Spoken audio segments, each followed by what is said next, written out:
Hey guys, I got smoke in the bow. Smoke in the bow. Whoa. Whoa, holy. Guys, we got something going on for it, all right? Smoke is everywhere on the Wizard, and it's getting worse by the second. A total nightmare. Crew members are frantically shouting over the radio. Tyler's down there!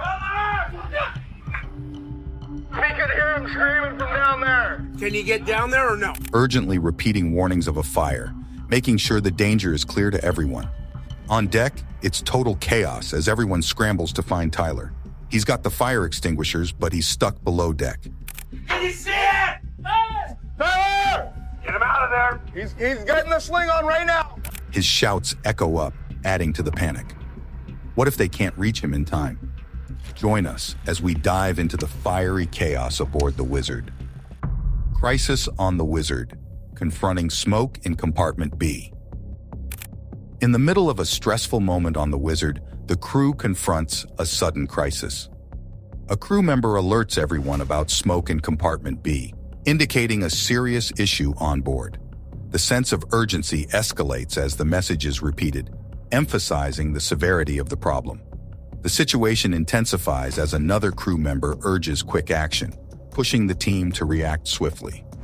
Amidst the disorder, there's a rush to account for all crew members, focusing on locating essential personnel urgently needed. They urgently need Tyler and the fire extinguishers he's supposed to bring. As the panic grows, they find out that Tyler is below deck, setting up necessary equipment. His shouts from below deck heighten the tense atmosphere. Get the crane, get that hatch, all right? On the main deck, the crew leader debates whether it's safe to send help to Tyler or if the risks are too high. Tyler's down there! The tentative response suggests waiting due to the dangers involved. Decisive actions are demanded as the crew prepares to tackle the smoke.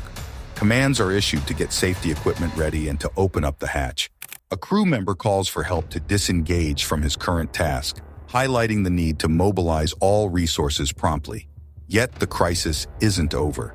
The team starts preparing for possible evacuation or intensified firefighting efforts. Orders are given to prepare equipment for emergency procedures, demonstrating the crew's determination and collaborative spirit in facing the ongoing emergency on the Wizard. They positioned the equipment with precision and got ready for the heavy lifting.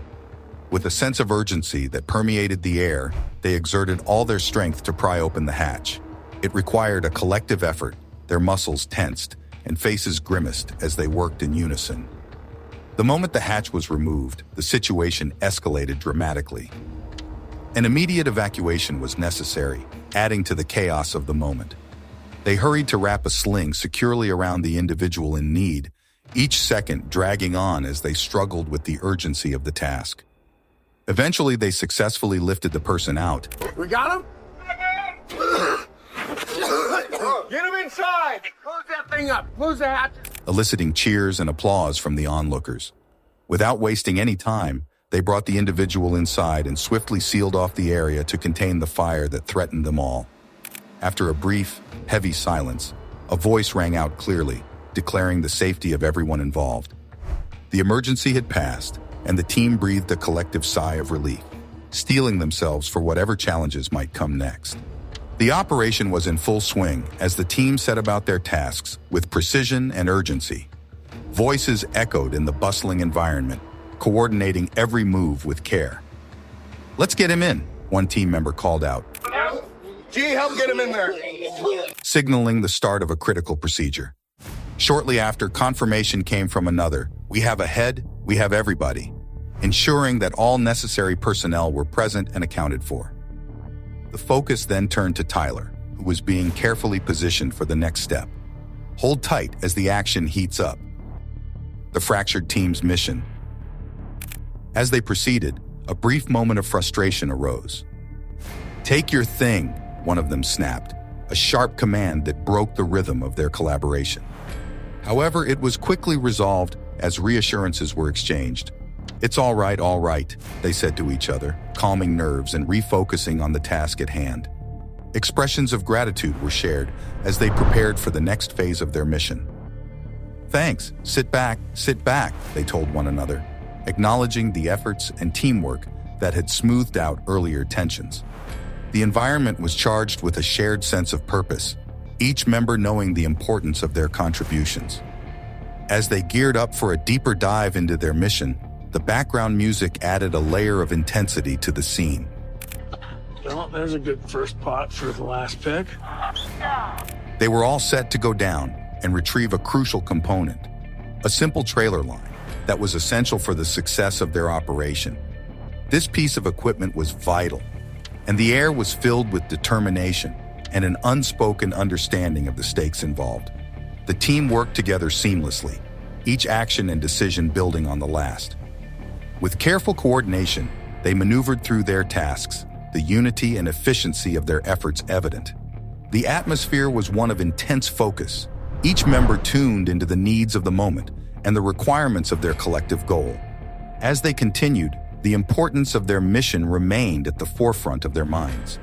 The retrieval of the trailer line was not just a routine task, but a pivotal moment that could define the success of their entire operation. The team's cohesion and mutual support were crucial, turning potential obstacles into mere bumps in their path.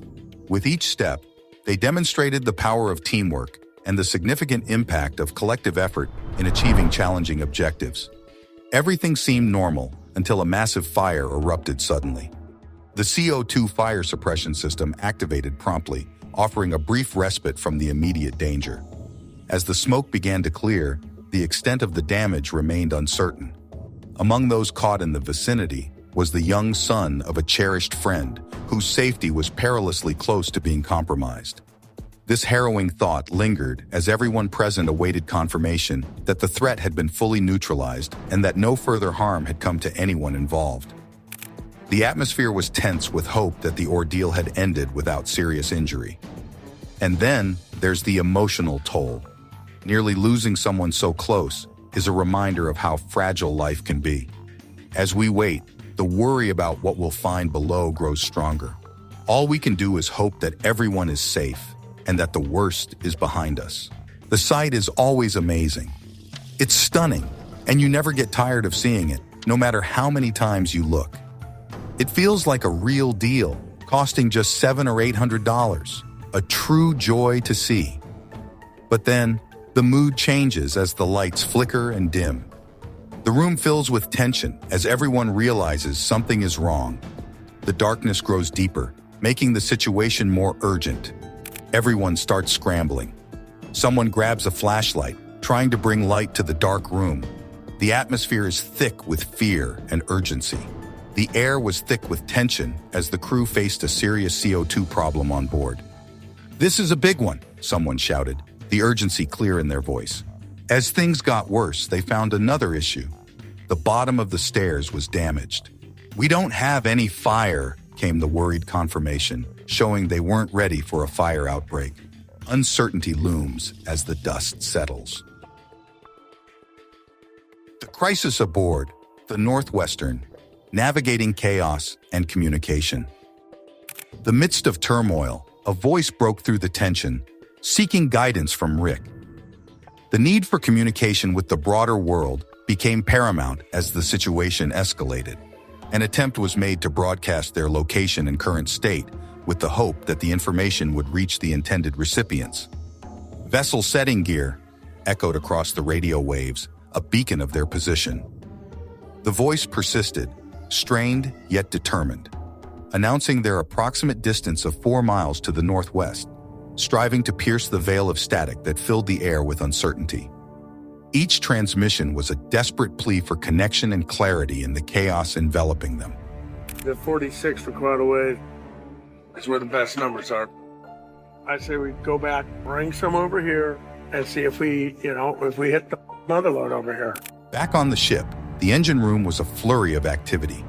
The whole panel was involved downstairs in the engine room, another crew member confirmed, getting ready for whatever might come next.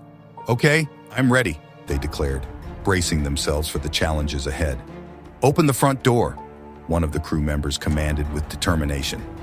But the tension grew as the radio remained silent. The person on the other end didn't respond. The silence was more alarming than the chaos, a stark reminder of how critical every second had become in their isolated fight against the unseen dangers of the sea. A voice broke the silence, asking if everyone was okay. The response was simple. Good, all right. Cap set off the CO2, so we gotta wait a while till we can get back down there and assess. I'm confident that we put that fire out with our CO2 system, but Then another question came up about shutting down the main engine because of an issue that was starting to show. Inside the tank, things looked serious. "Here in the tank," someone said, pointing out the urgency. The crew agreed to take action, all saying, "Yeah." One crew member looked at the tank and said, "This part melted. This part, milk. Ooh." Things were getting worse, and another person said, "That looks bad." Realizing they needed to act fast, they decided to get some fresh air into the area. "Let's get some air," someone suggested. Another crew member said, "I'll get some mirrors," meaning they needed to reflect light or see something better. They kept working on the problem. One person said to open the doors to the wheelhouse for better airflow, while another decided to close a different door to keep the problem contained. On number 1 and number 2, they're just melted. And then everything was melted on top because the flames are going up. But that's where it looks like it's to me. At this critical moment, the crew must quickly check the damage and come up with a plan to get back to shore safely. Stranded 170 miles from the nearest land, things are getting tense aboard the Northwestern. Edgar is busy, working hard to clear the mess around the panel. This is important because it lets them start the 4-cylinder engine, which might be their way out of this mess. As Edgar works, the crew also focuses on rerouting the wiring to bypass the damaged breakers. This would bring power back to the crab pumps, which are vital for keeping the catch and the boat stable. Amid the chaos, their main goal is clear: get the boat's basic functions back after the fire knocked out the electrical systems. Every minute without power brings new problems and risks in the open sea. Day and night, Edgar Hansen, an engineer, has worked tirelessly to restore power. The crowd cheers him on, their applause rising and falling as he tries to bring the essential systems back to life. Edgar faces a tough job. He must fix a mess of burned wires and bad connections, a real challenge for his skills. A spark of hope flickers in the darkness, a sudden light in the dark waters. While he works, background music adds to the seriousness of his mission. Edgar talks to the machines, trying to bring them back to life with a mix of determination and hope. "Come on, baby, yeah," he whispers, as his hard work finally pays off. Suddenly, there's a flicker of light, a small but important victory in the dim workspace. But that's not the end of it. The light gets brighter, filling the area with a warm glow. Yeah! And there was light. And it was good. Edgar smiles, feeling proud as he says, "And there was light, and it was good." The crowd cheers again, celebrating the return of power. Not only is the light back, but the pump starts working too, showing that things are getting back to normal. With this big step done, they can now work on fixing the steering, moving closer to full operation. The first uncertain voice came through the crackling walkie-talkie. did you have an engine failure? What happened? What occurred to have you try and cut right in front of this boat that's doing 4.5 knots? After a brief pause filled only by the hum of the boat's engine, the voice continued urgently, instructing to activate the GPS for the autopilot and set it to course 105.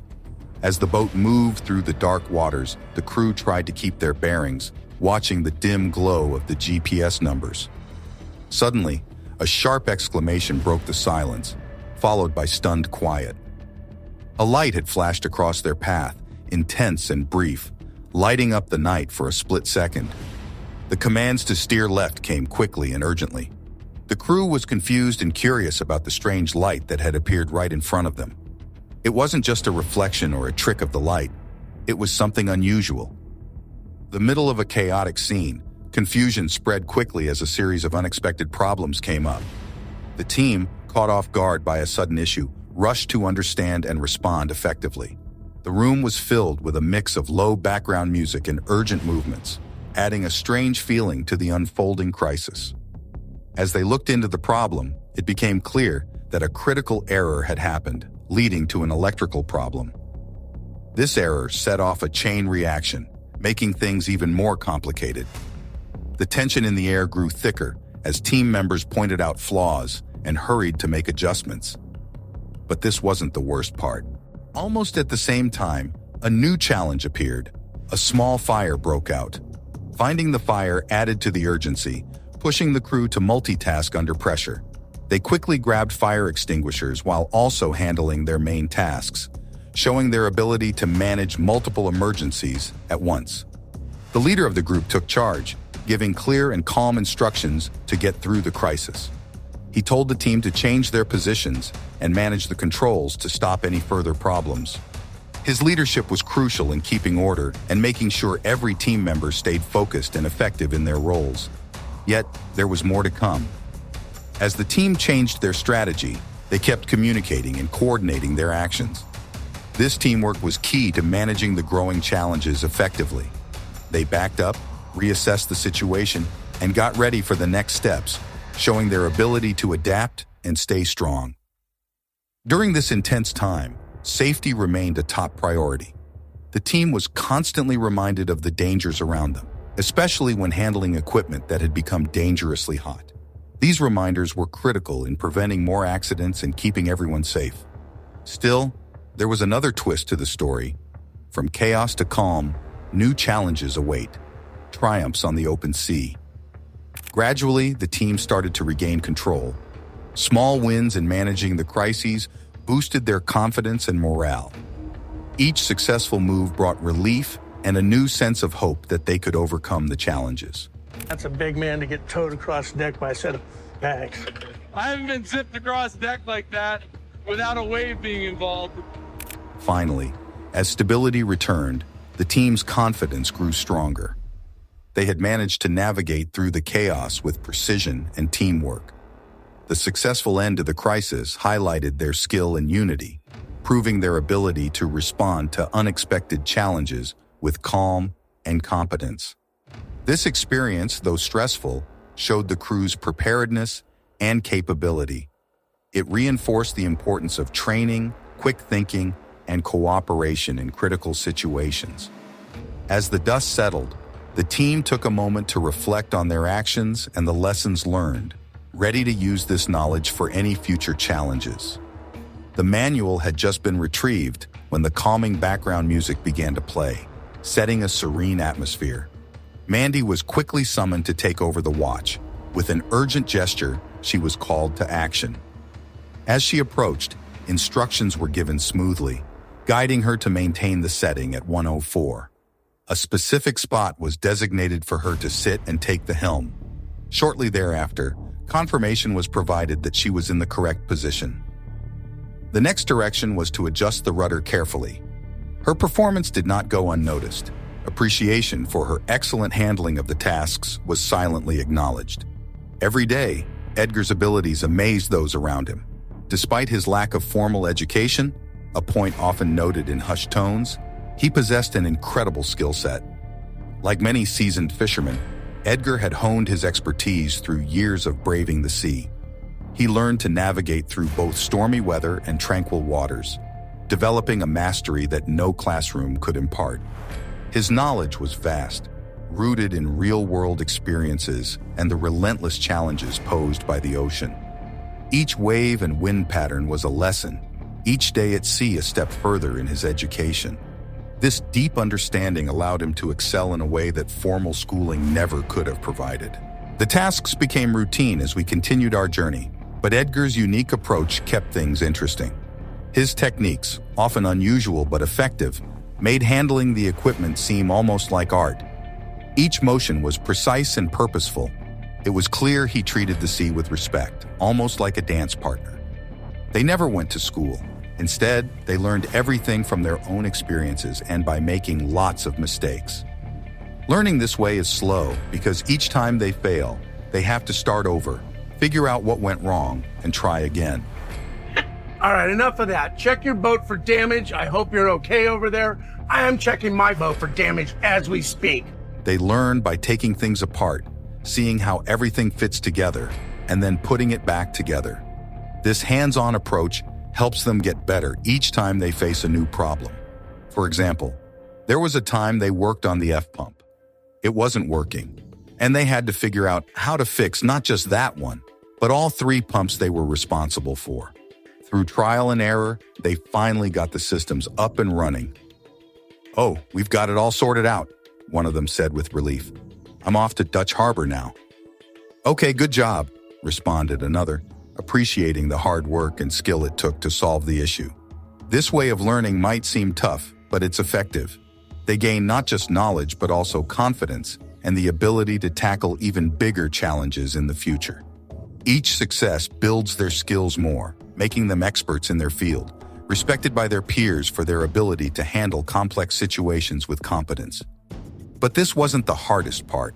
Their education comes from real-life experiences, which, though tough, teaches them more than a traditional classroom ever could. Is hands-on experience more valuable than formal education in developing real-world expertise? Leave your thoughts in the comments, like, and subscribe for more.